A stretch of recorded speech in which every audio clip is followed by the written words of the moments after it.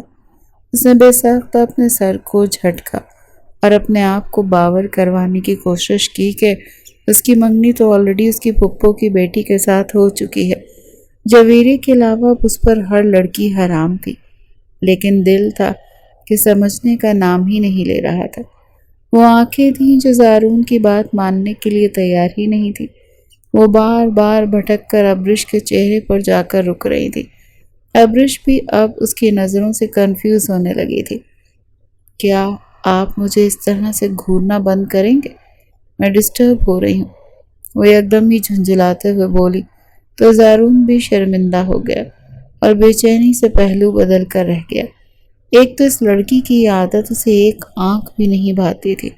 ابریش صاحبہ بولنے سے پہلے بالکل بھی نہیں سوچتی تھی۔ میں تمہیں کب گھور رہا ہوں؟ زیادہ خوش فہمیاں پالنے کی ضرورت نہیں ہے، تم کوئی حور پری نہیں ہو جو میں تمہیں گھوروں گا۔ میں تو بس یہ دیکھ رہا ہوں کہ تم چائے کتنی سلو بنا رہی ہو، اس سے تو اچھا تھا کہ میں خود ہی بنا لیتا۔ ابرش نے یہ سنا تو اس نے فوراً سے پتیلی شیلف کے اوپر رکھی اور بازو باندھ کر اس پر ایک نظر ڈالتے ہوئے بولی، تو پھر ٹھیک، آئیں اور بنائیں، میں دیکھتی ہوں آپ میں کتنی پھرتی ہے۔ وہ اسے چیلنج کر رہی تھی۔ زارون تو بس اسے گھور کر رہ گیا، لڑکی تم اپنے ہوش میں تو ہو؟ تم ایک گاؤں کے سردار کو چائے بنانے کے لیے کہہ رہی ہو؟ ہاں تو کون سی کتاب میں لکھا ہے کہ گاؤں کا سردار چائے نہیں بنا سکتا؟ وہ بھی اپنے نام کی ایک۔ زارون نہ چاہتے ہوئے بھی مسکرا دیا۔ ابرش کو لگا کہ وہ اس کو کورا سا جواب دے گا، لیکن زارون نے فرما بردار بچوں کی طرح فوراً سے چائے کی پتیلی اٹھائی اور اس میں پانی ڈال کر چولہے کے اوپر چڑھا دی۔ اس کے بعد اس میں باقی چیزیں ڈالنے لگا، جبکہ وہ منہ کھولے اسے کام کرتے ہوئے دیکھ رہی تھی۔ کہ تمہیں چائے بنانی آتی ہے لڑکے؟ میں نے اپنی زندگی کے 6 سال لندن میں گزارے ہیں، وہاں پر میں سارے کام خود ہی کیا کرتا تھا، بس یہاں پر آ کر مجھے آرام کرنے کی عادت پڑ گئی، اور تمہیں تو پتہ ہے کہ ہمارے پاکستان میں مردوں کے کام کرنے کا تھوڑا سا معیوب نظروں سے دیکھا جاتا ہے، وہ بھی جب کوئی سردار کام کرے۔ یہ کہہ کر اس نے طنزیہ انداز میں مسکراتے ہوئے سر جھٹکا۔ لیکن مجھے یہ سب کچھ عجیب نہیں لگتا، اور اس معاملے میں میری بیوی بہت زیادہ خوش رہے گی۔ ابرش نے کوئی جواب نہیں دیا۔ تم مجھے بتاؤ، تمہارا کب شادی کرنے کا ارادہ ہے؟ زارون کے سوال پر ابرش کے وجود کو جھٹکا لگا اور اس کے چہرے سے دوبارہ خوف کے سائے پھیل گئے۔ ریلیکس ہو جاؤ، میں نے بس شادی کا ہی پوچھا ہے، میں تم سے تمہارے بوائے فرینڈ کا نہیں پوچھ رہا۔ ابرش کا دماغ ایک دم سے گھوم گیا۔ او ہیلو مسٹر، میرا کوئی بھی بوائے فرینڈ نہیں ہے، نہ ہی میں ایسی ویسی لڑکی ہوں جو کہ لڑکوں سے دوستی کرتی پھرے۔ او آئی ایم سوری مس ابرش، اس کا مطلب ہے کہ آپ بس ایک بہت ہی شریف لڑکی ہیں۔ زارون نے شریف پر اچھا خاصا زور ڈالا۔ ادھر ابرش کے دل کی حالت ایک بار پھر سے خراب ہونے لگی تھی۔ ڈر دوبارہ سے اس کے دماغ پر حاوی ہو گیا تھا۔ اگر کسی بھی طرح سے زارون کو پتہ چلا کہ وہ کوٹھے پر رہ چکی ہے تو وہ کیا کرے گا؟ زارون تو اسے دھکے مار کر حویلی سے باہر نکال دے گا۔ یہ سوچ سوچ کر ہی اس کی جان نکلی جا رہی تھی۔ زارون نے جب چائے کا کپ اس کے سامنے رکھا تو وہ ہڑبڑاتے ہوئے ہوش کی دنیا میں آئی۔ 24 گھنٹے سوچوں میں گم نہ رہا کرو تم، مجھے شک میں ڈال دو گے؟ یہ کہہ کر زارون نے چائے لبوں سے لگائی اور لمبے لمبے ڈگ بھرتا ہوا کچن سے باہر نکل گیا تھا۔ پیچھے وہ دروازے کو گھور کر رہ گئی تھی جہاں سے تھوڑی دیر پہلے اب وہ گیا تھا۔ اس نے جب چائے کو لبوں سے لگایا تو حیران رہ گئی، کیونکہ وہ واقعی میں بہت مزے کی بنی تھی۔ واہ، یہ سردار تو میری سوچ سے بھی زیادہ کام کا بندہ ہے۔ اگلے ہی دن وہ لان میں زارون کے چھوٹے کزنوں کے ساتھ کرکٹ کھیل رہے تھے، جو سارے کے سارے لڑکے ہی تھے۔ ابرش نے دوپٹہ اپنی سائڈ پر باندھ رکھا تھا اور بالوں کی پونی کی صورت میں قید کیے وہ واقعی میں بہت حسین لگ رہی تھی۔ زارون جو کہ حویلی کے اندر داخل ہو رہا تھا، اسے لڑکوں کے ساتھ کرکٹ کھیلتا ہوا دیکھ کر زارون کے ماتھے پر بل پڑ گئے تھے۔ وہ تیزی سے نیچے اترا تھا اور لمبے لمبے ڈگ بھرتا ہوا اس کے سر پر جا کر کھڑا ہو گیا تھا۔ یہاں پر کیا ہو رہا ہے؟ ابرش نے اسے دیکھا تو چہکتے ہوئے بولی، ہم لوگ یہاں پر کرکٹ کھیل رہے ہیں، آپ یہ بال پکڑیں، ان میں سے کوئی بھی مجھے آؤٹ نہیں کر پا رہا، میں دیکھتی ہوں کہ آپ مجھے آؤٹ کر سکتے ہیں یا نہیں۔ ابرش جو کہ بنٹی کو سمجھا رہی تھی کہ کس طرح سے بالنگ کرنی ہے، زارون کو دیکھ کر فوراً سے بال اس کی طرف اچھالتے ہوئے پرجوش لہجے میں بولی۔ زارون جو کہ اس کی حالت کو دیکھ کر اس کو ڈانٹنے کا ارادہ رکھتا تھا، ایک دم سے خاموش ہو گیا، اور پھر وہ ہوا جسے دیکھ کر زارون کے سارے کزنز بھی حیران رہ گئے۔ وہ بالنگ کروا رہا تھا، لیکن ابرش اس کی ہر گیند پر چوکا اور چھکا مار رہی تھی۔ تھوڑی سی دیر کے بعد اس نے نوٹ کیا تو اسے معلوم ہوا کہ سارے کزنز وہاں سے جا چکے تھے اور بنٹی کا تو کہیں پر نام و نشان ہی نہیں تھا۔ یہ لوگ کہاں پر چلے گئے؟ اس نے یہ سوال کیا تھا کہ زارون نے بال کروائی وہ اپنے دھیان میں نہیں تھی۔ بال وکٹوں سے جا کر ٹکرائی اور محترمہ آؤٹ ہو گئی۔ اس کے بعد اس نے واویلا مچانا شروع کر دیا۔ یہ چیٹنگ ہے، میں تم سے بات کر رہی تھی۔ زارون نے فوراً اس کے ہاتھوں سے بلہ پکڑا اور زمین پر پھینکتے ہوئے بولا، یہ میرا مسئلہ نہیں، میں تمہیں آؤٹ کر چکا ہوں اور اب تمہیں میری بات ماننی ہوگی۔ یہ کہہ کر زارون نے اس کی سائڈ پر بندھے ہوئے دوپٹے کو کھولا۔ اگلے ہی پل وہ دوپٹہ اس کے سر پر اڑا چکا تھا۔ حویلی کی لڑکیوں کو یوں لڑکوں کے ساتھ کرکٹ کھیلنے کی اجازت نہیں ہے، نہ ہی دوپٹے کو سائڈ پر باندھنے کی اجازت ہے۔ مجھے امید ہے دوبارہ تمہیں یہ بات سمجھانی نہیں پڑے گی۔ یہ کہہ کر زارون نے اس کے گالوں کو کھینچا تو وہ گڑبڑا گئی۔ چلو اب اندر آ جاؤ، اسے حکم دیتا ہوا اس بار پھر سے وہاں سے چلا گیا۔ ادھر ابرش کے دل کی دھڑکنیں منتشر ہو گئی تھی۔ آج سے پہلے وہ جن بھی مردوں سے ملی تھی، ان سب مردوں نے اسے صرف اور صرف استعمال کی شے سمجھا تھا۔ کسی نے بھی اس کو وہ عزت نہیں دی تھی جس کی وہ حقدار تھے، نہ ہی کسی نے اسے یہ مان بخشا تھا جو مان اسے زارون دے رہا تھا۔ وہ اجنبی ہونے کے باوجود بھی اس کا اپنوں کی طرح خیال رکھ رہا تھا۔ اس نے ابرش کو پناہ دی تھی، اسے عزت دی تھی، اور اب وہ اسے جانے انجانے میں محبت بھی دے رہا تھا۔ یا میرے اللہ، یہ مجھے کیا ہو رہا ہے؟ کیوں وہ انسان میرے حواسوں پر جا رہا ہے؟ مجھے اپنے آپ کو سمجھانا ہوگا، میں نے ساری زندگی حویلی میں نہیں گزارنی۔ وہ شخص بھی تو منگنی شدہ ہے، وہ بھی تو بہت جلد شادی کر لے گا، اور پھر میرا دل کیوں اس کے لیے بے تاب ہو رہا ہے؟ زارون جیسے لاؤنج کے دروازے پر پہنچ کر معلوم ہوا تھا کہ محترمہ اس کے ساتھ نہیں ہے، وہ وہیں پر کھڑا ہو گیا تھا۔ اس نے آنکھیں چھوٹی چھوٹی کر کے ابرش کو گھورنے لگا جو اپنی سوچوں میں ڈوبی ہوئی ایک چھوٹی سی گڑیا معلوم ہو رہی تھی۔ کاش تم مجھے پہلے ملی ہوتی۔ زارون کے لب ہولے سے پھڑ پڑائے تھے تو میں کبھی بھی تمہیں خود سے دور ہونے کی اجازت نہ دیتا۔ تم میرے حواسوں پر سوار ہو رہی ہو۔ آخر تم میں ایسا کیا ہے جو میں بار بار بھٹک کر تمہاری طرف آ رہا ہوں؟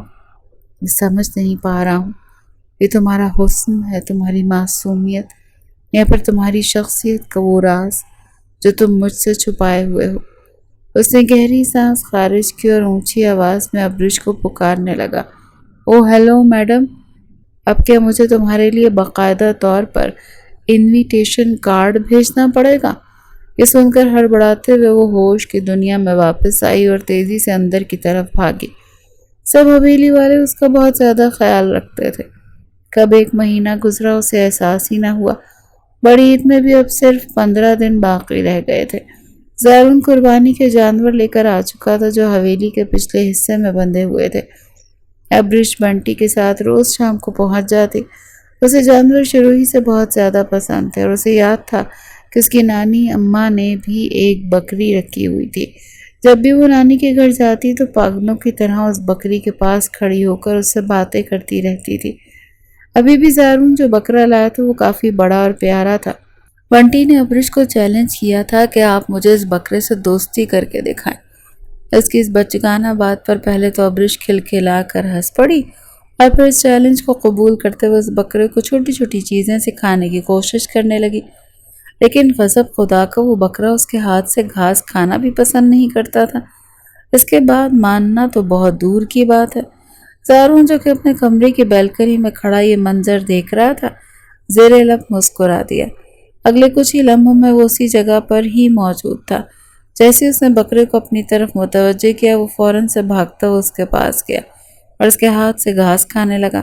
ابرش جو کہ کافی دیر سے اسے کم ہیئر سٹ ڈاؤن اور پتہ نہیں کیا کیا بول رہی تھی، زارون کی اس حرکت پر اس کا منہ کھلا کا کھلا رہ گیا۔ یہ تم نے کیسے کیا؟ وہ حیرت کا اظہار کرتے ہوئے بولی۔ یہ میرے برٹش ایکسنٹ کا کمال ہے مس ابرش۔ زارون نے یہ کہہ کر فخریہ انداز میں اپنے کالر کو اونچا کیا اور دوبارہ سے برٹش ایکسنٹ میں بکرے کو مخاطب کرنے لگا۔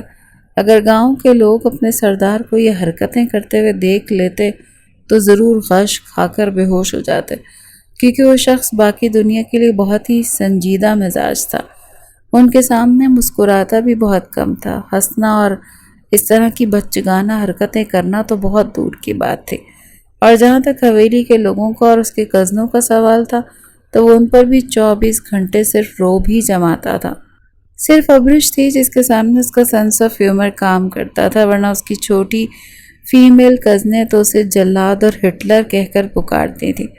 ابرش کو جب یہ پتہ چلا تو وہ اپنے پیٹ پر ہاتھ رکھ کر کھل کھلا کر بہت زیادہ ہنسی تھی اور ان کی ہاں میں ہاں ملاتے ہوئے بولی، تم لوگ بالکل ٹھیک کہہ رہے ہو، وہ شخص واقعی میں کسی ہٹلر سے کم نہیں ہے۔ ابھی ابھی زارون کی چالاکی پر وہ آنکھیں چھوٹی چھوٹی کر کے اسے گھور رہی تھی۔ یہ آپ کے برٹش ایکسنٹ کا کمال نہیں ہے، یہ کہہ کر اس نے فوراً ہی زارون کے ہاتھوں سے بسکٹ کا پیکٹ نکالا اور اس کی آنکھوں کے سامنے لہراتے ہوئے بولی، یہ اس کا کمال ہے۔ اور میں اس کی کھر کھر کی آواز بھی سن رہی تھی۔ واہ، تم تو میری سوچ سے بھی زیادہ چالاک ہو، میں تو تمہیں اچھی خاصی بیوقوف لڑکی سمجھتا تھا۔ مسٹر، مجھے آپ سے زیادہ چالاکیاں آتی ہیں۔ وہ دونوں ہاتھ کھڑے کر ایک دوسرے سے نوک جھونک کر رہے تھے کہ اچانک ہی وہاں پر جویریے کی آواز گونجی، زارون کیسے ہو تم؟ وہ حیرت سے پلٹا تو سامنے ہی اس کی منگیتر کھڑی تھی اور کھا جانے والی نظروں سے ابرش کو دیکھ رہی تھی۔ میں بالکل ٹھیک ہوں، تم کیسی ہو اور کب آئیں؟ زارون نے اپنے لہجے کو پرجوش بنانے کی ناکام کوشش کی۔ میں بھی بالکل ٹھیک ہوں۔ کیا یہ وہی آپ کی دوست کی بیوہ ہے؟ جویریہ نے جلے ہوئے انداز میں پوچھا تو زارون نے مضبوطی سے لب بھینچ لیے۔ ہاں، یہ وہی ہے۔ لگتا ہے آپ دونوں میں کافی اچھی دوستی ہو گئی ہے۔ اس کے لہجے میں جلن صاف واضح تھی تو ابرش نے اسے سلام کیا، مگر جویریہ نے کوئی جواب نہیں دیا اور زارون کو دیکھتے ہوئے بولی، میں اندر دادی جان کے پاس جا رہی ہوں، آپ بھی ذرا اندر چلیں، مجھے آپ سے ڈھیر ساری باتیں کرنی ہیں۔ وہ لاڈ بھرے لہجے میں بولی۔ ابرش کو اپنا آپ وہاں پر مس فٹ معلوم ہو رہا تھا۔ تھوڑی ہی دیر میں وہ لمبے لمبے ڈگ بھرتی ہوئی وہاں سے چلی گئی تھی۔ کمرے میں جانے کے بعد اس نے زور سے دروازہ بند کیا اور دیوار سے ٹیک لگا کر زمین پر بیٹھتی چلی گئی۔ اسے لگ رہا تھا کہ اس کا دل بند ہو جائے گا۔ وہ دونوں ایک دوسرے کے منگیتر ہیں۔ یا اللہ، مجھے اتنی جیلسی کیوں ہو رہی ہے؟ وہ دونوں ایک دوسرے کے لیے پرفیکٹ ہیں اور یہ تو بہت ہی اچھی بات ہے کہ جلد از جلد ان کی شادی ہو جائے گی، لیکن مجھے کیوں ایسا لگ رہا ہے؟ مجھے کیوں آگ لگ رہی ہے؟ کہیں ایسا تو نہیں میں واقعی میں زارون خان زادہ سے محبت کرنے لگی ہوں؟ نہیں، ایسا نہیں ہو سکتا۔ میں بس اس کی عزت کرتی ہوں کیونکہ وہ بہت اچھا انسان ہے۔ اس کی آنکھوں سے آنسو بہنا سٹارٹ ہو گئے تھے جیسے اس کے ہاتھوں کی پشت سے بے دردی سے اس نے صاف کیا تھا۔ دراصل جویریہ تقریباً ایک ہفتے تک حویلی میں رہی تھی اور اس دوران ابرش کمرے میں بند رہتی تھی۔ وہ بہت کم جویریہ کے سامنے جاتی تھی کیونکہ جب بھی وہ حویلی کے لوگوں میں جا کر بیٹھتی تو جویریہ اس پر اکثر ہی طنز کرتی تھی۔ ایک دن اس نے جویریہ کو کومل بیگم سے باتیں کرتے ہوئے سنا۔ وہ جلے کٹے انداز میں کہہ رہی تھی، اس لڑکی کو حویلی میں رکھنے کی کیا ضرورت ہے مومانی جان؟ اور میں نے یہ بھی دیکھا ہے کہ زارون اس کو خامخواہ سر پر چڑھایا ہوا ہے۔ مجھے تو دیکھ کر ٹینشن ہو رہی ہے، کہیں ایسا نہ ہو وہ مجھ سے میری زارون کو چھین لے۔ یہ سن کر کومل بیگم نے فوراً سے نفی میں گردن ہلائی۔ نہیں، ایسا کچھ بھی نہیں ہے، تم اپنے ذہن پر زور نہ ڈالو۔ اور جہاں تک ابرش کا سوال ہے تو میں اس کو بہت اچھے طریقے سے جانتی ہوں۔ وہ بہت پیاری اور سلجھی ہوئی بچی ہے اور زارون بھی اس کی عزت کرتا ہے۔ ایسا کبھی نہیں ہوگا۔ زارون کی شادی صرف اور صرف تم سے ہوگی اور صرف میری پیاری بچی ہی اس گھر کی بہو بنے گی۔ یہ کہہ کر کومل بیگم نے پیار سے اس کے چہرے کو چوما تھا۔ یہ سب سن کر ابرش کو مزید برا لگنے لگا تھا۔ جب جویریہ یہاں سے رخصت ہو رہی تھی تو سب لوگوں نے ہی اسے بڑی عید پر یہیں پر ہی رکنے کے لیے کہا، لیکن اس نے یہ کہہ کر انکار کر دیا کہ میری یہ آخری عید ہے جو مجھے میرے مائکے کے ساتھ گزارنی ہے۔ اس کے بعد تو ساری عیدیں سسرال میں ہی گزریں گی۔ یہ سن کر بھی ابرش کو غصہ آنے لگا۔ اسے الوداع کیے بغیر ہی وہاں سے آ گئی تھی۔ اچانک ہی اسے اپنے ساتھ کسی کی موجودگی کا احساس ہوا۔ اس نے پلٹ کر دیکھا تو وہاں پر زارون کھڑا تھا جس کے چہرے پر سنجیدگی پھیلی ہوئی تھی۔ تمہارے لیے ایک فون ہے، یہ آدمی تم سے بات کرنا چاہتا ہے۔ زارون نے اپنا موبائل اس کے حوالے کیا تو ابرش کا پورا وجود ایک دم سے کانپنے لگا تھا۔